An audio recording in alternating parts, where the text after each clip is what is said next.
اللهم صل على سيدنا. آنے والا موسم ماہ سیام رمضان المبارک یہ ہماری زندگی کے اندر یہ نور داخل کرتا ہے کہ میرا اللہ دیکھ رہا ہے. کڑکتی دھوپ، برستی گرمی، زباں کانٹا، ہونٹ خشک، گلا خشک، دروازہ مکفل، ٹھنڈا پانی دستیاب، لیکن ایک گھونٹ بھی حلق سے نیچے نہیں اتارتے کہ میرا اللہ دیکھ رہا ہے. وضو کرتے بھی احتیاط کرتے ہیں کہ میرا اللہ مجھے دیکھ رہا ہے. کرتے ہیں کہ نہیں کرتے؟ یہ نور ملتا ہے کہ نہیں ملتا؟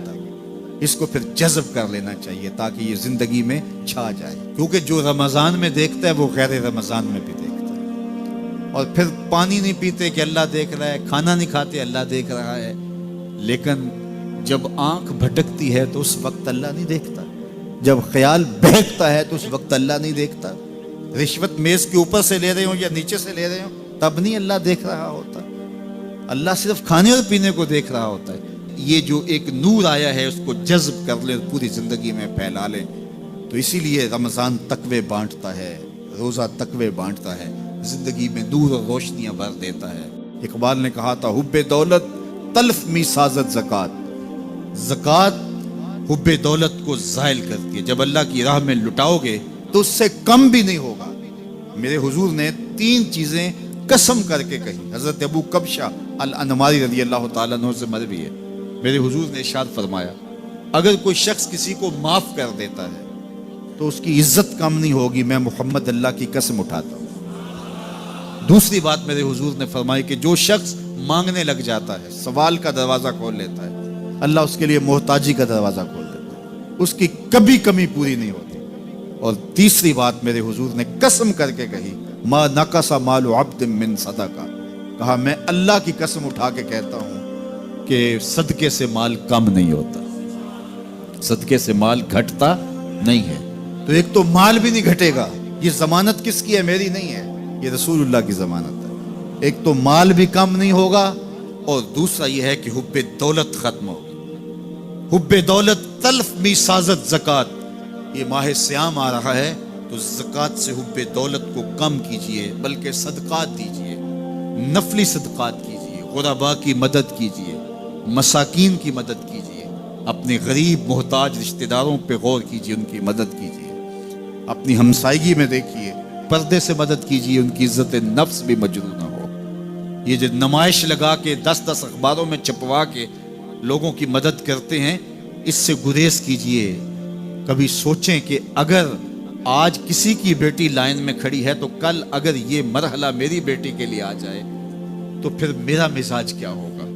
تو عزت نفس کا خیال رکھیے، لوگوں کی غربت کا تماشا نہ اڑائیے، اور لوگوں کی جو ہے وہ محتاجی کو اپنی تسکین کا ذریعہ نہ بنائیے. یہ تو اللہ نے تمہیں دیا اور انہیں نہیں دیا، اور وہ آزمائش کی گھڑی میں کھڑے ہیں، تم ان کے ساتھ کھڑے ہو جاؤ. تو لوگوں کی مدد کیجئے، دکھیوں کے کام آئیے. مساجد کی جو ہے وہ تعمیر کیجئے، مدارس دینیا کے ساتھ وابستہ رہیے اور لوگوں کی فلاح کے لیے، بہتری کے لیے کام کیجئے. اللہ نے آپ کو دیا ہے، یہ مال یہاں رہ جانا ہے. میرے حضور نے فرمایا ابن آدم کہتا ہے میرا مال میرا مال. اس کا مال وہ ہے جو اس نے کھایا یا پہنا اور پرانا کر دیا یا آگے بھیج دیا. باقی اس کا نہیں ہے، وہ وارثوں کا ہے. مرتے ہی ورثہ بن جائے گا، مرتے ہی ترکہ بن جائے گا.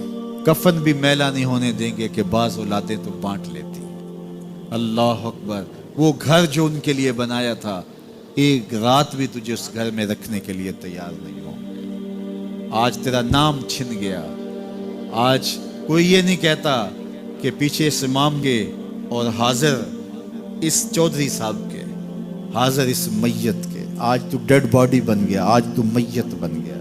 آج خان صاحب، ملک صاحب، چودھری صاحب، پیر صاحب، مفتی صاحب، تیرے سارے ٹائٹل چھین لیے گئے. آج پیچھے اس امام کے اور دعا واسطے حاضر اس میت کے. آج تو میت بن گیا. آج تیرا لباس بھی پھاڑ کے اتارا ہے. آج تیرے انگوٹھے باندھ دیے گئے ہیں، ناک میں روئی ٹھونس دی گئی ہے. آج تو غسال کے رحم و کرم پہ ہیں، وہ تجھے ادھر الٹ دے یا ادھر پلٹ دے. اب تیرے پاس کوئی اختیار ہی باقی نہیں رہا.